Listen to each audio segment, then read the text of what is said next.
Okay, we'll start now. Today we are going to cover one of the important philosophers of 20th century and perhaps last uh, philosopher of Western philosophy paper. His name is P.F. Strawson, Peter Frederick Strawson. He is one of the important philosophers, particularly if we see the whole history of philosophy, right from rationalism, uh, empiricism, Kant, etc., and also logical positivism.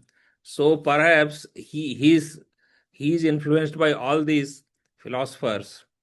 Now let us start briefly how his philosophy proceeds.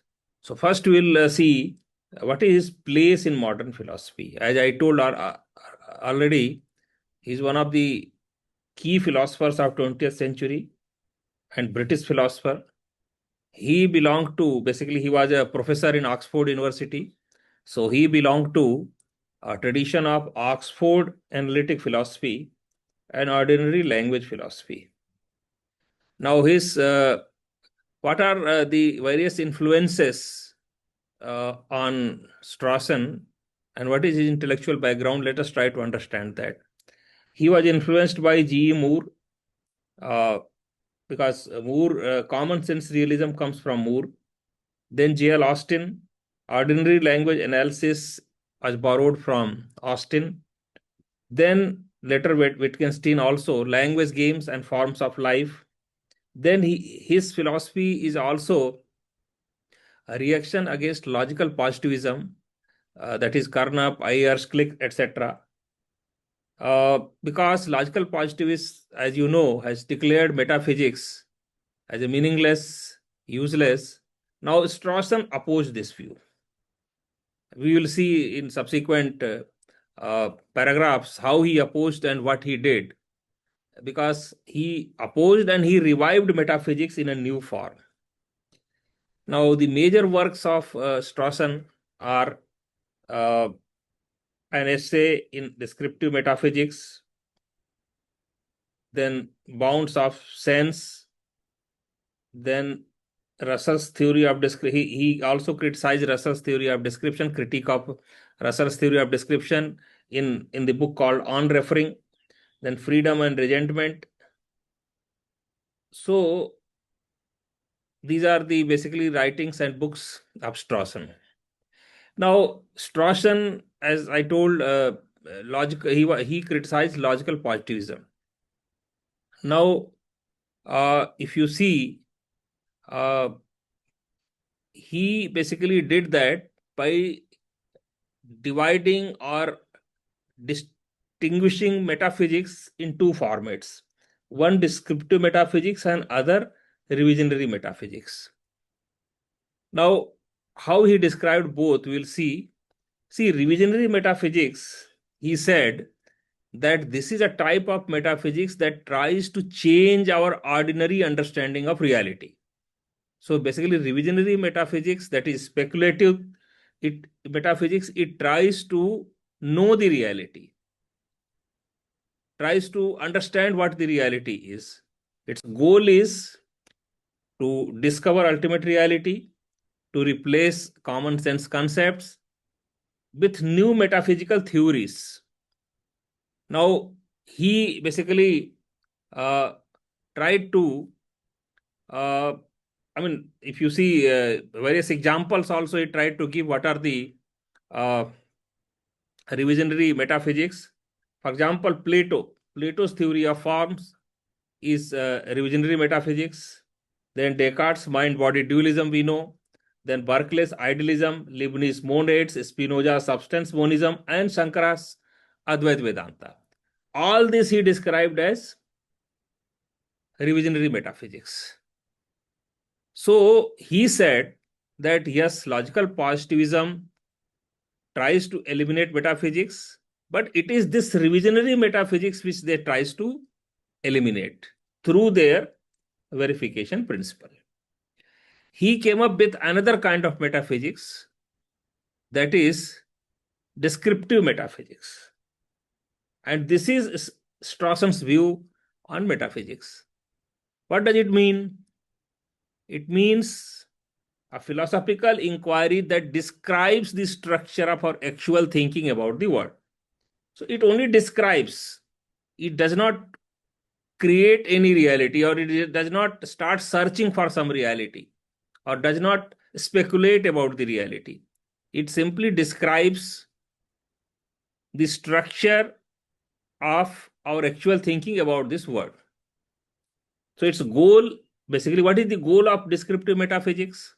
Its goal is not to change our conceptual scheme, but only to understand it.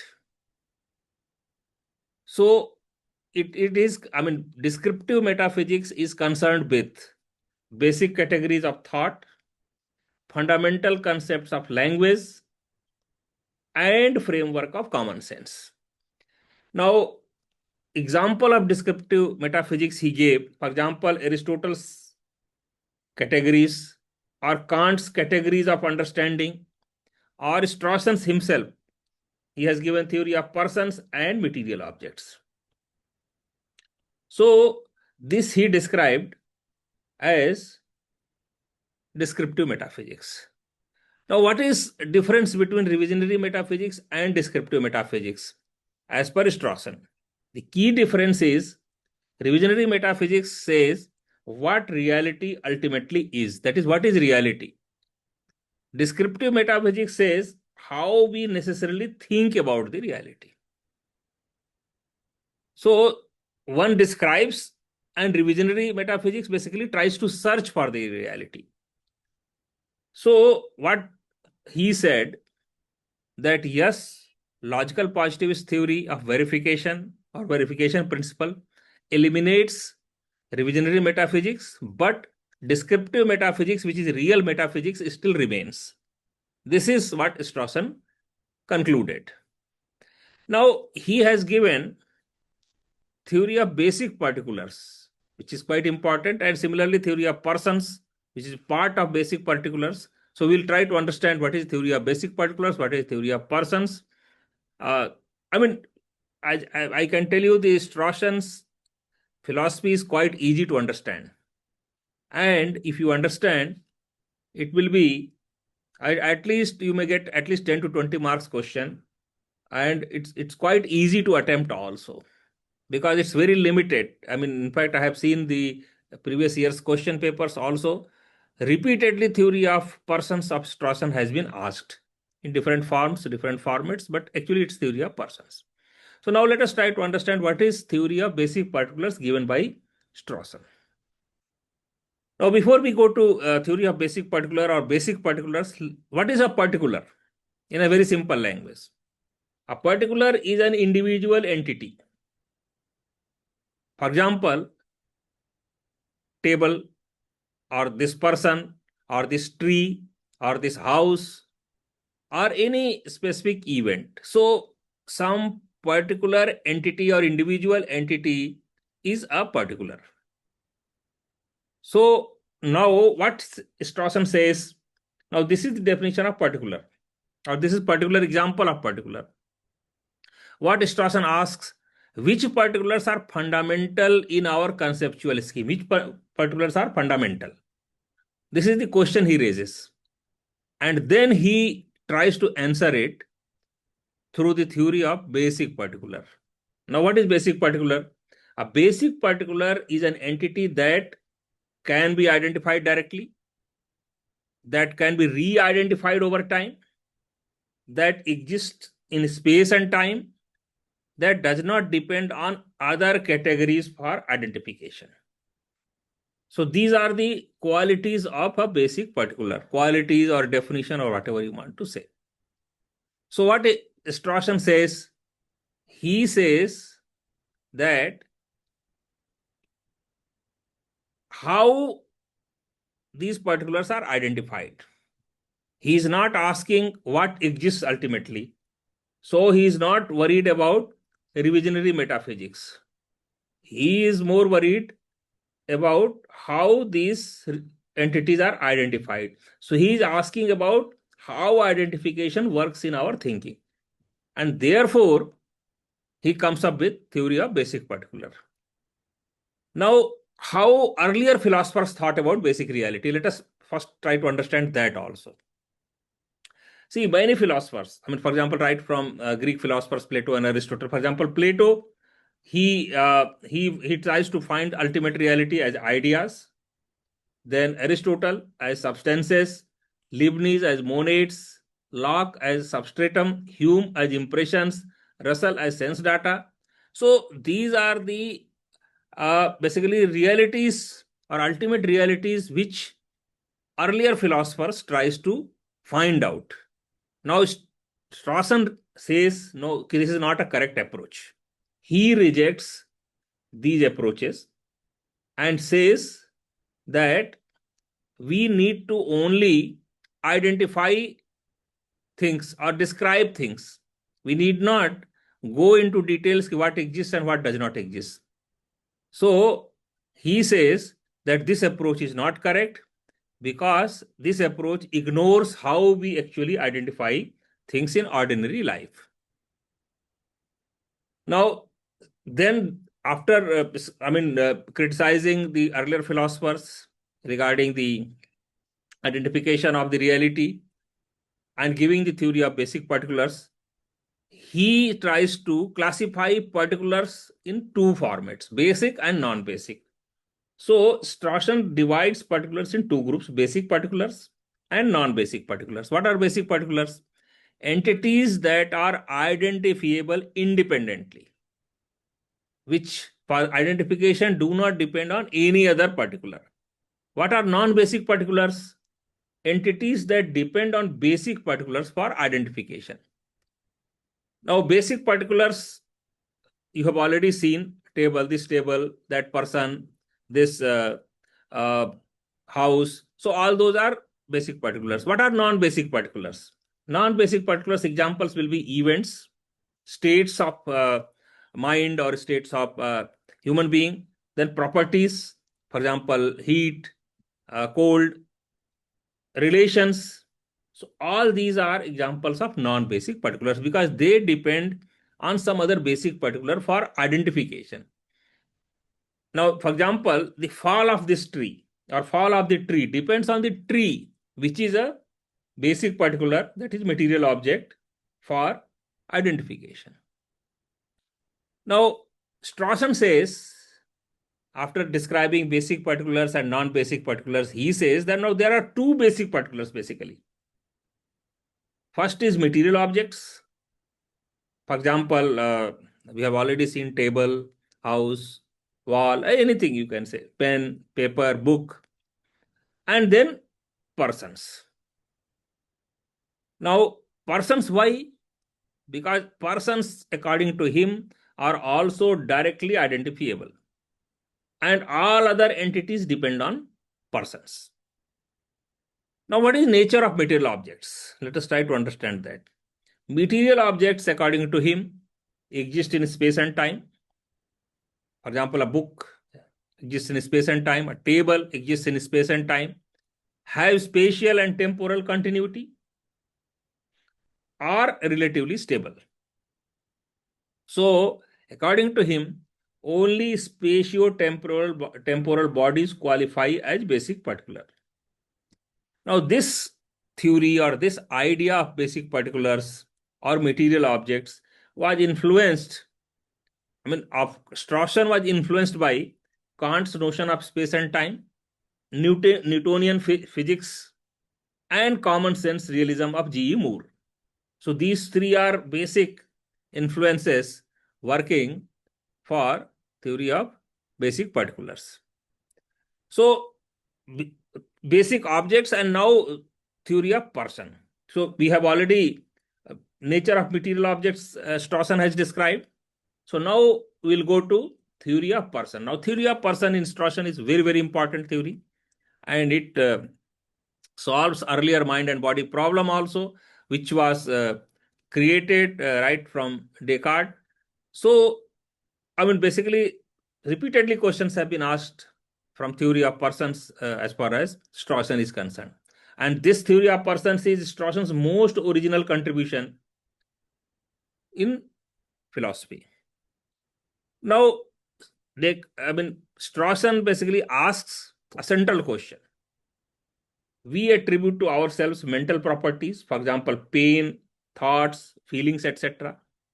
Physical properties are also attributed, for example, height, movement, position, weight, color, anything.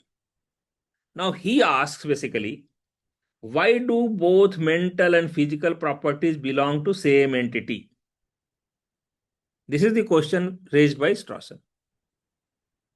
Why there should be an owner of experiences, and why this owner also is a physical body? So basically, this is the question raised by Strawson. Now, before Strawson answers this question, he criticized earlier traditional theories.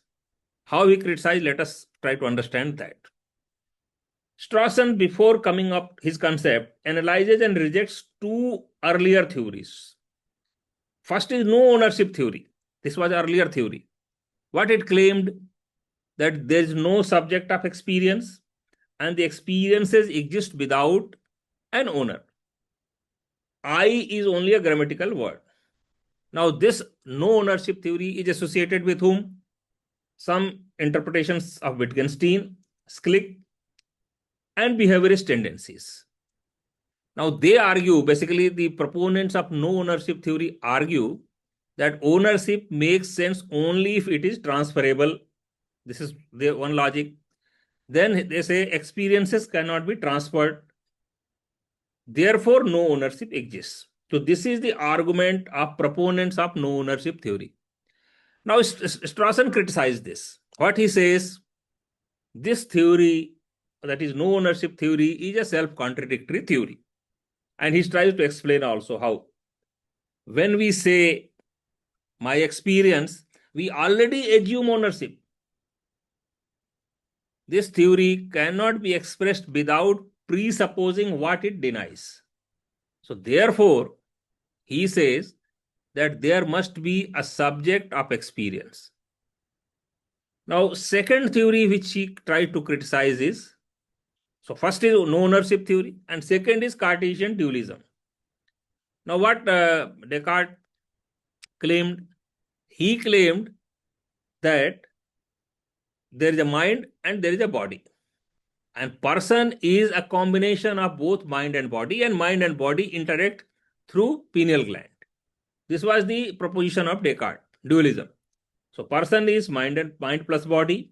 Mind is subject of consciousness and body is subject of physical properties.